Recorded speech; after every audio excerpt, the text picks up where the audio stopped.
One thing we utilize in the editing process to make your video pop is color correction and stylizing, also known as color grading. I'm Tyler Grimm. I'm the digital media specialist and director of photography here at The Creative Company, and today we'll dive into a little bit of what goes on in the color correction process to make your video stand out. In this video, we have a short clip of Laura from 2018. What we're gonna do is go into the color field here, and you'll be able to take a look at all the different things that I used to make this work. So the first thing we do, luminance balance. So we'll put this on and you'll see right off the bat the difference. Brought some of the shadows down, balanced out the midtones. What we're gonna look at next is color balance. And what I can see just right off the bat is that her skin is really red, kind of a magenta color shift here.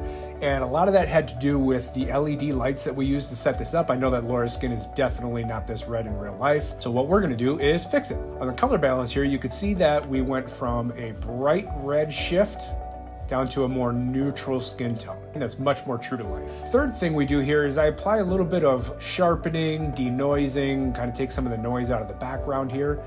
That makes it a little bit easier to do the next step where we look at the actual skin tone itself and we isolate the colors of the skin, colors of the hair. And what we're gonna do here is take a look at the before, which even though it's not red shifted like it was before, once we light this up, we highlight and accentuate the actual skin tones to bring it to life a little bit more. The next thing was I added in some LUTs or some lookup table, kind of a vintage tone to it and just making it a little bit more warm and a little bit easier to look at. The second one that I added was a little bit of a fade, where you can see it just kind of faded out the backdrop, kind of made it look a little bit more vintage, and this is the look that I was going for this, due to this backdrop being a little bit older in what you would expect to see in like an after-school special. The very last thing that I did is a touch-up feature on Laura's face. So if we turn that on, see, brought out some sharpness, contrast, color in the eyes, and faded a little bit everything else in the skin, brought out some of the blush, so that it went from this as the before to this as the after.